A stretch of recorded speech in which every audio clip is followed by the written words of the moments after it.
that doesn't really look that bad.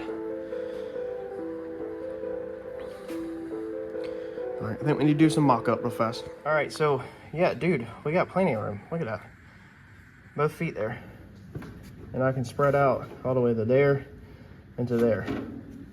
So we got plenty of room. Have that foot over there, have the gas pedal right there, have the brake right there. I mean, you still got to move a lot, you know what I'm saying? Like, so you still have room, and my foot's cocked up because the dimmer, the factory headlight dimmer is right there. So that's where your foot should kind of be anyway. Gosh, these cables.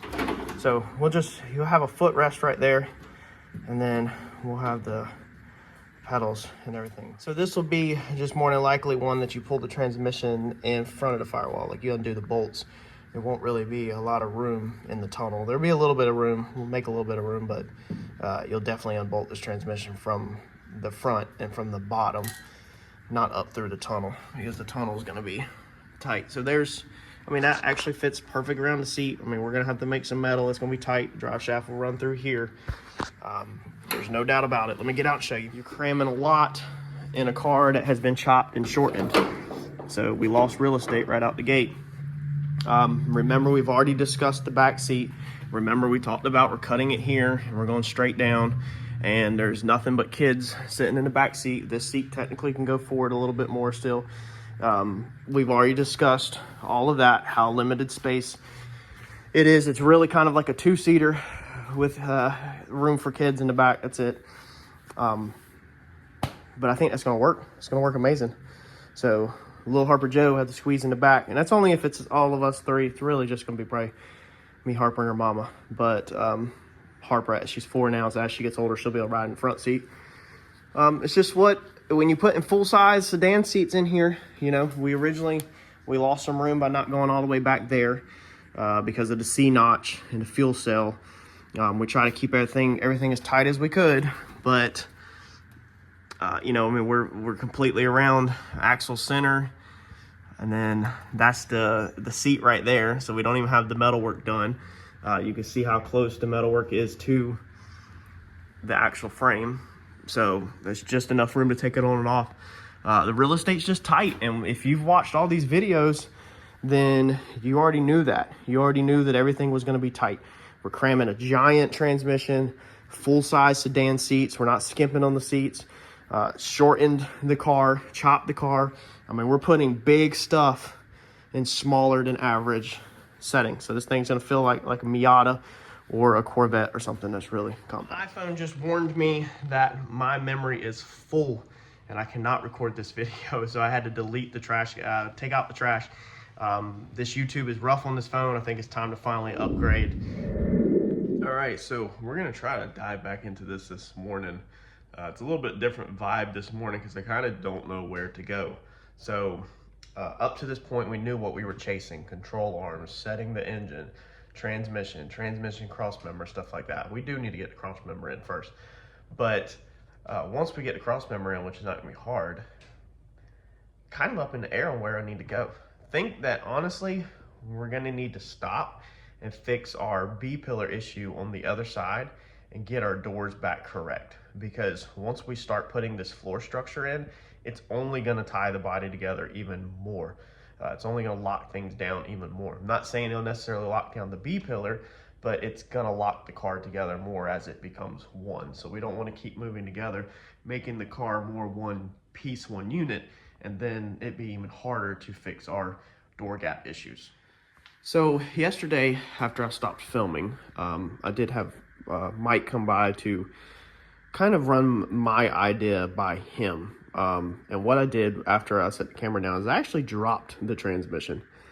So I have lowered the transmission to put the engine at 3 degrees. I think it's 2.6 something right now. We're gonna set it dead at 3 degrees before I put the crossmember in.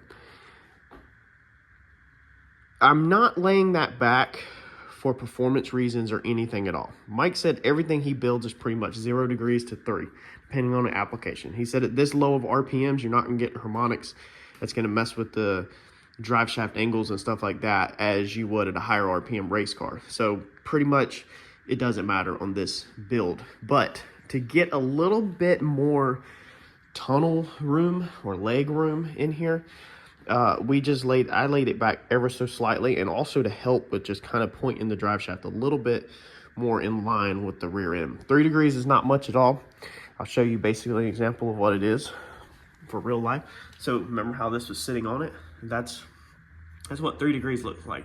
So it pretty much lowered or lifted the front a little bit more than your pointer finger. The rubber mounts have plenty of play to go back 3 degrees. That's not gonna hurt anything at all.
So when we push this back, it definitely ripped all these little tack welds. So we're 100% gonna have to come in here and definitely double layer this or brace this stuff up. We're gonna have to have some attention in here. But it just bulged the metal out at first, and then I took my punch and I beat the metal in because I wanted to make sure that I reshaped the metal so that it stayed. You don't just push on metal normally, like even in collision stuff, because if you just push, it's just gonna spring right back normally. But what's interesting is what it did was, even with this down here, is it kind of it rolled in. So as I was pushing that way, it was rolling it out like that. And so I'm pretty sure that what happened is a combination of, if you back up many videos, or if you've been amazing and watched every single one, we set this B-pillar. Remember how we clamped that bar here? And this B-pillar was basically rolled in. Let's over-exaggerate it. It was rolled in like that. And so we tacked it to the B-pillar, and then we turned the B-pillar, and we welded it where it was straight like the other side. I think that was somewhat contributing to it. But then I think when we put in this inner structure also, and when we tied all this together, being the B-pillar didn't have no strength to not move, and the B-pillar is literally rolling with whatever right now because there's no real strength to it yet. I think it's just a combination of everything moved. Now we're still hitting right here. When I close this door, it won't be perfect alignment. This has to go in. I've got to do some hammering on this, or some relieve cuts in here or something. I've got to get some clearance in that, because that's off a little compared to that side. But we have a beautiful gap now that we can work with. So look at that. All right, so before we couldn't even close it, and now you can see our gap all the way down. Our bottom's wrong, so this is definitely rolled in. Well, this has to be pulled in too, this rocker. But we're gonna have to do a little bit of work from this curve down, and then right in here is kind of pushed in. So it's still gonna take some tweaking for sure, but that definitely helped tremendously on that. So, and I also went ahead and clamped this so that this can't move, because I think that needs to be my next task right now, I think, is going ahead and welding up this and this. And on that side, I had also did this. So I think we need to do some attention here up top before we do a little bit of attention down here, trying to get this stuff where it will sit right. All right, so I like that. I like that gap a lot. And it doesn't have any pressure on it. We need to adjust the latches and all of that on the end, so don't worry about none of that. I got all of that welded out, and I went ahead and took the time this morning to do that. I've not welded the inside. I actually have to go through the vehicle and weld up all of the inside everywhere it was chopped, so none of that's been welded. That's gonna suck, but we'll get there. So this crossmember is an F-150 crossmember out of the F-150, but we have enough spread right here to mount this trans member up. So it looks like the bolt holes, see here, this mount's torn in half, but the bolt hole should be about right here. Then the bolt hole should be about right here. So we'll probably need to, we'll probably just weld another plate over top of all these holes and then re-drill. I'm not sure yet. But first thing is we need to get it cut to length. So it worked out amazing. We can retain one bolt hole, not two, but we can retain one. But we're gonna build a slider system, basically, that this thing, or hopefully we are, it's my idea, is something that it rests on, but also bolts in. So not 100% sure how I'm gonna do that yet. Might not work exactly like I want it to, but that's the idea. So very first step is let's try to center this thing, which looks like we're about to the outside edge right there, and about to the outside edge right there. So we need to take the bolts out of our way.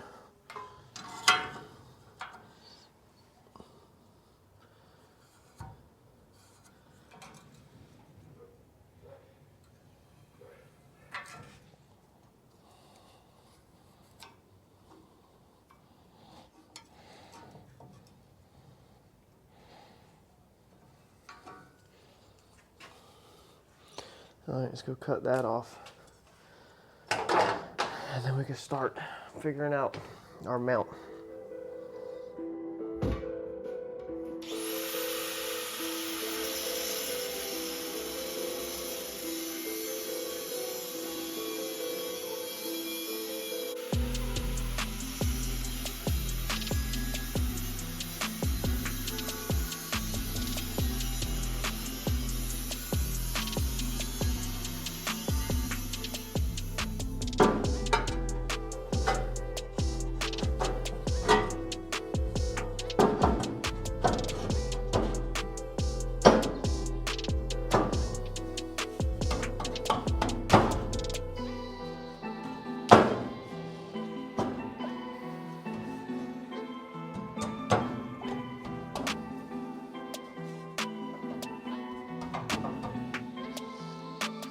I looked at my other mount, and it is literally, that is literally perfect. I mean, it's 100% perfect height. I don't even think you need you might need one or two washers to shim it up to get it to 3 degrees. So I think it's at 260 right now, or 280. You just, man, that worked out perfect. All right, so what we need to do now is square it up in the frame and mark where it's gonna go.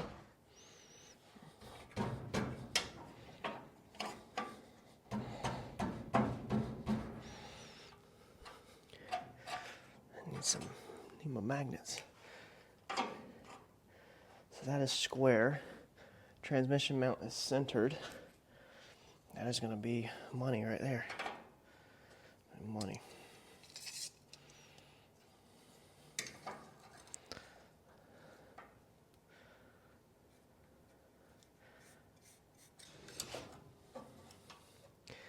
This build is just turning out so freaking amazing.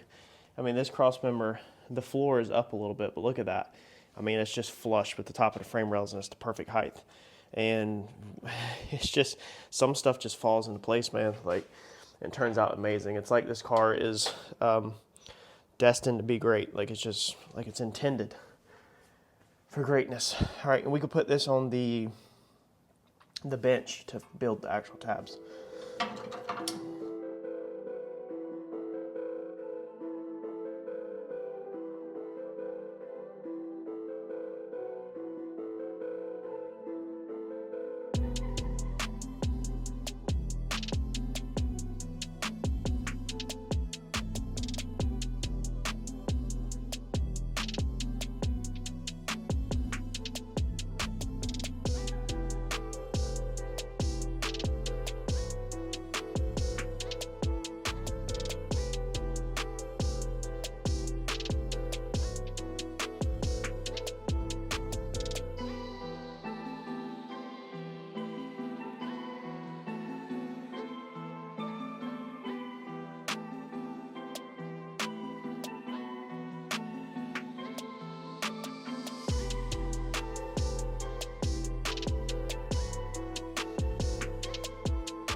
All right, so I'm happy with that.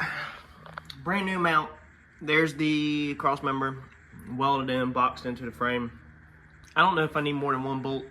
I'm gonna hold off. Y'all let me know in the comments what you think. You think we need more than that? That's 1/4 inch plate with 3/16. Can't remember which one it is. It's pretty thick stuff, thicker than the cross member. If I was gonna do anything, I would come off the bottom of the cross member with a 90 and I'd bolt it through the frame rail. So I'd weld a 90 to the bottom of the cross member that through bolted this way. So it'd probably just be one bolt through the frame rail like that, and then the one bolt like that.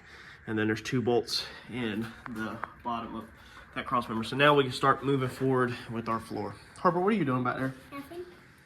All right, so I'm gonna show you the bottom of the seat, but I got the first rough 4-piece put in. Now keep in mind, when you build these cars, I know a lot of people struggled with this with Turbo John's build, if you follow that channel when Uncle Mike was doing that chassis, is people were obsessed about the freaking drive shaft. You've got to understand that most of the time when you build a car, you build it solid, and then after you get the drive shaft connected and we've centered the rear end and everything, then we mark where the tunnel's gonna go, and then we will cut the tunnel. Or once we have the back seat in and we know where it's gonna go, once the 2 front seats are in, stuff like that. There's a lot of things that play a difference or play a factor in where that cut through the center gets made. So all the cross members will be solid, sheets will be solid, you know, right here, everything will be solid across until we have the seats laid out, the height and everything like that, and where the drive shaft's gonna fall. And then, and only then, will we cut that tunnel and then start working up and over. Now we can work up and over to about right here, but this center is unknown. I don't know if we're gonna go straight or if it's gonna slope down. I don't know that yet. So I'm gonna go ahead and trim the back seat so I can put it back in. And then that way we can make the fronts of the seat pans, and then we can start working our way back forward. This is the bottom of our seats, in case you're new and you weren't here whenever we chopped this and you weren't following along. This is the piece we've been talking about. So we're gonna come through here on this bracket, and I'm gonna cut this off straight because this is thin metal. This is the thick support bracket that we want to keep. Everything else we're not really worried about, but I'm not going to get rid of it. Same thing, cut this side, and then I think we have to clean up some corner cuts. I might just leave them alone, honestly, for right now, but that's it on the bottom for now. So let's get this cut. All right, so we are going to mark. We've got our seat put back in. It's got the Clecos in it. We're gonna just mark where the factory trans tunnel of the seat goes. We just want some reference points. And then we're going to take this ruler and we're gonna mark on the transmission the tightest point, and we're going to make some lines on the floor. Just as reference, actually, let's move this in. Let's go right here.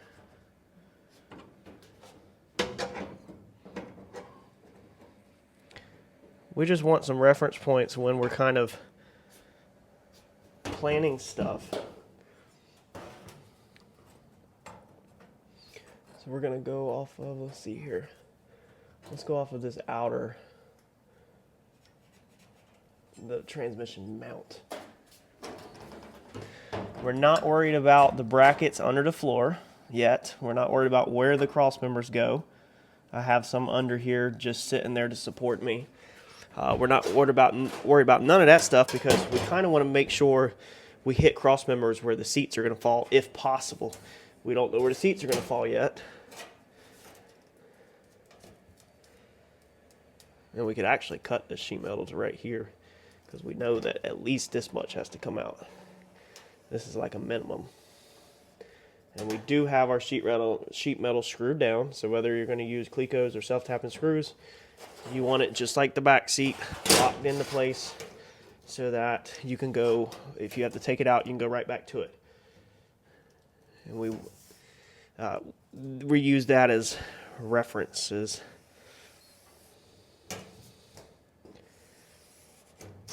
All right, so we now know where, at a minimum pretty much, that's a minimum of where I want the trans tunnel. Now we can go bigger. We shouldn't have to go bigger, I don't think, but that's a minimum. So if we can work to that or whatever. But we will be fitting the seats in here very, very soon to lock in a seat location. Now I'm going to take this back and we're going to mark where this falls, because we're about to break the metal for this and go ahead and screw it in.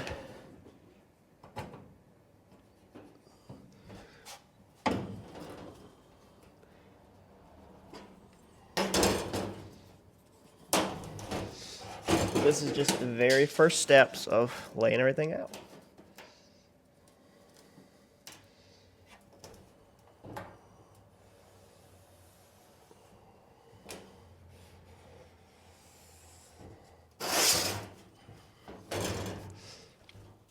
And technically when we're done, probably all the metal back that way will get cut. Thought about leaving it and building a tray there, and I still might for the air compressors.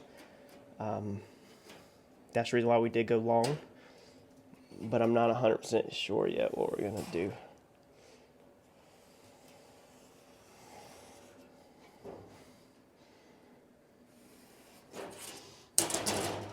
All right, so there's our map.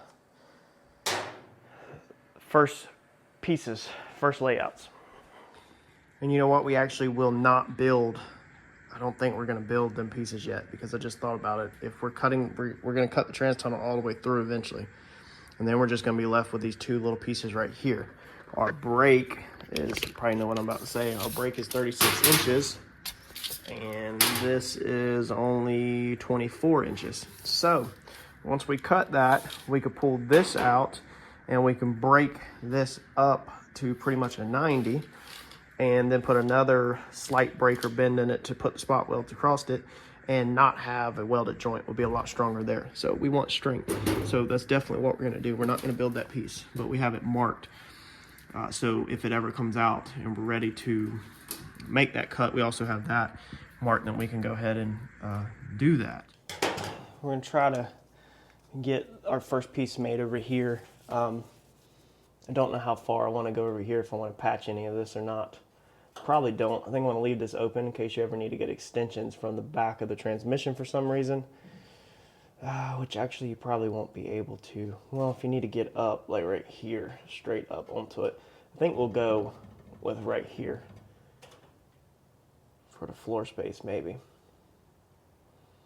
We'll leave it long. We'll leave it long and figure it out. But we need to figure out where this intersects, because we want to slip the metal underneath this basically. Let's see here. So we're just going to come flat across the floor for right now. Let me get a level, but we'll use this.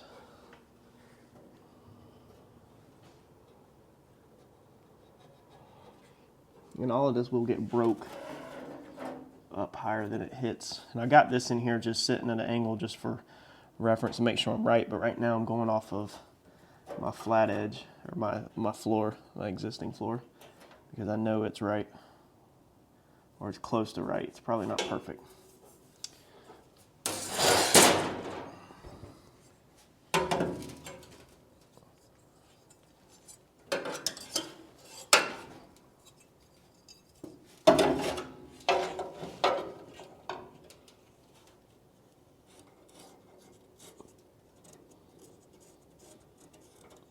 All right, we can get that cut out, and then we should be able to slip poster board underneath there and figure out our first piece of metal, which we're gonna cut everything big.